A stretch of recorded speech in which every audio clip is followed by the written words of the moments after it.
Welcome to excellent YouTube channel. ഈ video ആദ്യമായി കാണുന്നതെങ്കിൽ സബ്സ്ക്രൈബ് ചെയ്യുക, തൊട്ടടുത്ത ബെൽ ബട്ടൺ അമർത്തുക. അഡ്വാൻസ്ഡ് അക്കൗണ്ടിങ് എക്സാം റിവിഷൻ ക്ലാസ്സിലേക്ക് പ്രവേശിക്കുക. ഡിയർ സ്റ്റുഡൻസ്, ഇന്ന് നമ്മൾ പഠിക്കുന്നത് consignment account. Consign means to send. Consignment is a special types of trading in which one person sending or forwards goods to the other person to be sold. Consigns means to send. Consign കൊണ്ട് അർത്ഥമാക്കുന്നത് send ചെയ്യുക. നമ്മൾ message send ചെയ്യുന്നുണ്ട്, ഇപ്പോൾ goods send ചെയ്യാം, എന്തെങ്കിലും parcel send ചെയ്യാം. അപ്പോൾ കൺസൈൻ എന്ന് പറഞ്ഞാൽ സെൻഡ് ചെയ്യുക എന്നാണ് അർത്ഥം. Consignment is A special types of trading in which one person sending or forwards goods to the other person to be sold. Consignment എന്ന ഒരു ട്രേഡിങ്ങിൽ ഒരു സ്പെഷ്യൽ ടൈപ്സിനെയാണ് കൺസൈൻമെൻറ്റ് എന്ന് പറയാം. ഇൻ വിച്ച് എന്താണ്, ഒരു വ്യക്തി മറ്റൊരു വ്യക്തിയിലേക്ക് സെയിൽ ചെയ്യാൻ വേണ്ടി ഗുഡ്സ് സെൻഡ് ചെയ്യുന്ന പ്രോസസ്സിനെയാണ് എന്ത് പറയുന്നത്, കൺസൈൻമെൻറ്റ് എന്ന് പറയുക. In consignment there are two parties, namely that is first consignor, second and consigning. Consignor means the person sending or forwarding goods for sale. Goods sale ചെയ്യാൻ വേണ്ടി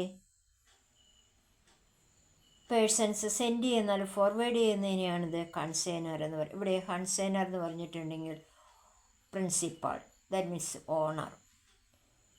next consignee, the person to whom goods are send. Goods ഏതൊരു വ്യക്തിയിലേക്കാണ് send, ആ വ്യക്തിയാണെന്ന് പറയുന്നത് consignee എന്ന് പറയുക. Consignee means agent.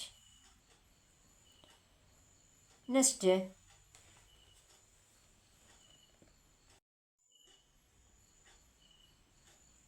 Consignment account.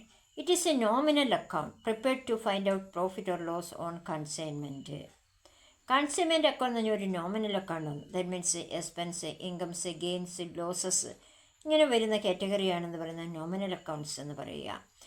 അപ്പോൾ കൺസൈൻമെൻറ്റ് അക്കൗണ്ട് പ്രിപ്പയർ ഒരു നോമിനൽ അക്കൗണ്ടാണ്. കൺസൈൻമെൻറ്റ് അക്കൗണ്ട് എന്തിനാണ് പ്രിപ്പയർ ചെയ്യുന്നത്, പ്രോഫിറ്റ് ആൻഡ് ലോസ് ആണെന്ന് കണ്ടുപിടിക്കാൻ വേണ്ടിയാണ് കൺസൈൻമെൻറ്റ് അക്കൗണ്ട് പ്രിപ്പയർ ചെയ്യുക.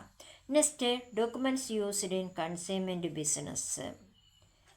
First pro forma invoice, second account sale. First pro forma invoice. It is a statement prepared by the consignor and sent along with the goods to the consignee. It contains details about the goods sent, such as quantity and quality of goods sent, the price of goods, expenses incurred by the consignor. Proforma invoice ഒരു statement, consignor തയ്യാറാക്കുന്ന ഒരു സ്റ്റേറ്റ്മെൻറ്റാണ്.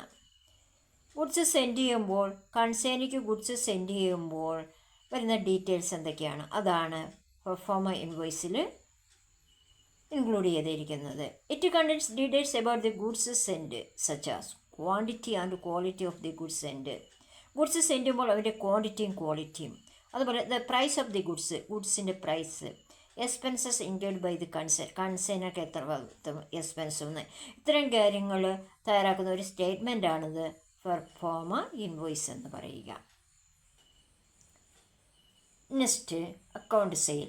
It is a statement prepared by the consignee for forwarding to the consignor containing details like quantity of goods sold, cash received from customers, expenses include, his commission, cash omitted, balance due to the consignor.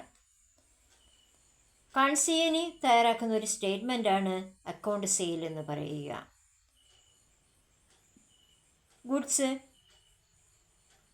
Forward ചെയ്യുമ്പോൾ അല്ലെങ്കിൽ sales ചെയ്യുമ്പോൾ കൺസൈനർക്ക് ഡീറ്റെയിൽസാണ് അതിൽ include ചെയ്യുന്നത്. Goods sale ചെയ്യുന്നതിൻ്റെ quantity, കസ്റ്റമേഴ്സിൽ നിന്ന് cash എത്ര receive ചെയ്തിട്ടുണ്ട്, അതിന് വന്നിരിക്കുന്ന എക്സ്പെൻസ്, കമ്മീഷൻ കൊടുക്കുന്നുണ്ട് അത്, അതുപോലെ ക്യാഷ് ഒമിറ്റ് ചെയ്തിട്ടുള്ള ആ വാല്യൂ, ബാലൻസ് ഡ്യൂ, കൺസൈനർക്ക് എന്ത് ആണ് വാല്യൂ ബാലൻസ് ഡ്യൂ കൊടുക്കാനുള്ളത്, ഇത്രയും കാര്യങ്ങൾ ഇൻക്ലൂഡ് ചെയ്യുന്ന ഒരു സ്റ്റേറ്റ്മെൻറ്റാണിത് അക്കൗണ്ട് സെയിൽ എന്ന് പറയുക. എന്ന് പറഞ്ഞാൽ അക്കൗണ്ട് സെയിൽ പ്രിപ്പയർ ചെയ്യുമ്പോൾ എന്താണ്, കൺസൈനറുടെ ഗുഡ്സ് സെയിൽ വരുന്ന ഡീറ്റെയിൽസാണ് ഇൻക്ലൂഡ് ചെയ്യുക. പ്രൊഫോമ ഇൻവോയ്സിൽ ഇൻക്ലൂഡ് ചെയ്യുന്നത് കൺസൈനറാണ്. സ്റ്റേറ്റ്മെൻറ്റ് പ്രിപ്പയർ അതിൽ കൺസൈനിക്ക് ഗുഡ്സ് എൻഡ് ചെയ്യുമ്പോൾ വരുന്ന ഡീറ്റെയിൽസാണ് ഇൻക്ലൂഡ് ചെയ്യുക. Next commission. Commission means consignor pays commission to consignee for selling his goods. It can be two types. Commission എന്ന് പറഞ്ഞാൽ കൺസൈനിക്ക് കൊടുക്കുന്ന ഗുഡ്സ് സെയിലുമ്പോൾ കൊടുക്കുന്ന എമൗണ്ടിനെയാണ് കമ്മീഷൻ എന്ന് പറയുക. It can B two types. ഇത് രണ്ട് രീതിയിലാണ് അവിടെ. കമ്മീഷൻ എന്ന് പറഞ്ഞാൽ നമുക്ക് അർത്ഥം ഇത്രയേ ഉള്ളൂ. ഗുഡ്സ് സെയിൽ ചെയ്യുമ്പോൾ കൺസൈനർ കൊടുക്കുന്ന പേയ്ക്കാണിത് കമ്മീഷൻ എന്ന് പറയുക. അത് മെയിനായി ടു ടൈപ്സ് ആണ് വരുന്നത്. First ordinary commission, second special commission. First ordinary commission. It is calculated as A percentage on total sales. എത്രയാണ് ടോട്ടൽ സെയിൽ ചെയ്യുന്നത് അതിൻ്റെ പെർസെൻറ്റേജ് കാൽക്കുലേറ്റ് ചെയ്ത് കൊടുക്കുന്ന കമ്മീഷനാണിത് ഓർഡിനറി കമ്മീഷൻ എന്ന് പറയുക. എന്ന് പറഞ്ഞാൽ ഇത്ര സെയിൽസ് വിറ്റാൽ ഇത്ര പെർസെൻറ്റേജ് ഉണ്ടെന്ന് പറയുന്നു.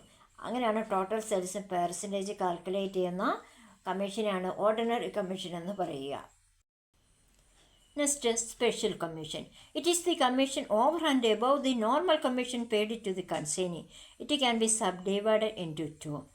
സ്പെഷ്യൽ കമ്മീഷൻ എന്ന് പറഞ്ഞാൽ നോർമൽ കമ്മീഷനേക്കാൾ കൂടുതൽ എന്തെങ്കിലും വാല്യൂ കമ്മീഷന് കൊടുക്കുന്നുണ്ടെങ്കിൽ അതിന് സ്പെഷ്യൽ കമ്മീഷൻ എന്ന് പറഞ്ഞാൽ നമ്മൾ എക്സ്ട്രാ വർക്കുകൾ ചെയ്യുന്നു എന്ന് പറഞ്ഞാൽ ഒരു ദിവസം അല്ലെങ്കിൽ ഇത്ര ടാർജറ്റ് കമ്മീഷൻ ഇത്ര ടാർജറ്റ് സെയിൽസ് ചെയ്യണമെന്നുണ്ട് അതിനേക്കാൾ കൂടുതൽ അതിനെയാണ് എന്ത് പറയുന്നത് സ്പെഷ്യൽ കമ്മീഷൻ എന്ന് പറയുക. സ്പെഷ്യൽ കമ്മീഷൻ ഡിവൈഡ് ചെയ്യുന്നത് ടു ആണ്. First point overriding commission, second del credere commission. Overriding commission. It is an extra commission in addition to normal commission. Normal കമ്മീഷനേക്കാൾ എക്സ്ട്രാ എന്തെങ്കിലും ഒരു അഡീഷണൽ എന്തെങ്കിലും കമ്മീഷൻ കൊടുക്കുന്ന value കൊടുക്കുന്ന അതിനെയാണ് ഓവർ റൈഡിങ് കമ്മീഷൻ എന്ന് പറയുക.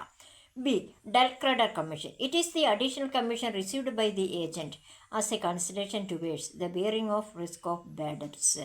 ഡെൽ ക്രെഡർ കമ്മീഷൻ എന്ന് പറഞ്ഞിട്ടുണ്ടെങ്കിൽ അഡീഷണൽ കമ്മീഷൻ റിസീവ് ചെയ്യുന്ന എന്നതിനാണ് ഡെൽ ക്രെഡർ കമ്മീഷൻ. എന്തെങ്കിലും ഗുഡ്സ് ബാഡസ് എന്തെങ്കിലും വരികയാണെങ്കിൽ അല്ലെങ്കിൽ ബാഡസ് റിസ്ക് ബിയർ ചെയ്യുകയാണെങ്കിൽ അങ്ങനെ ഏജൻറ്റ് കമ്മീഷൻ റിസീവ് ചെയ്യുന്നുണ്ട്. ഇങ്ങനെ അഡീഷണൽ റിസീവ് ചെയ്യുന്ന കമ്മീഷനാണ് ഡെൽ ക്രെഡർ കമ്മീഷൻ എന്ന് പറയുക. Next methods. ടു മെത്തേഡ്സ് ആണ് വരുന്നത്. First cost price method, second invoice price method. Cost price. Goods are consigned at real value to the consignee. ഗുഡ്സിൻ്റെ real വാല്യൂവിലാണ് കൺസൈൻ ചെയ്യുന്നതെങ്കിൽ അതിനെ കോസ്റ്റ് പ്രൈസ് എന്നാണ് പറയുക. Second invoice price. Goods are send at a price higher than the cost price. Cost പ്രൈസിനേക്കാൾ value കൂടുതലായി വരുമ്പോൾ അങ്ങനെ ഗുഡ്സ് സെൻഡ് ചെയ്യുകയാണ് അതിനെയാണിത് ഇൻവോയ്സ് പ്രൈസ് എന്ന് പറയുക. Cost price plus profit. ഈ വീഡിയോ ഇഷ്ടമായാൽ സബ്സ്ക്രൈബും ലൈക്കും കമൻറ്റും ഷെയർ ചെയ്യുമല്ലോ. Okay, thank U.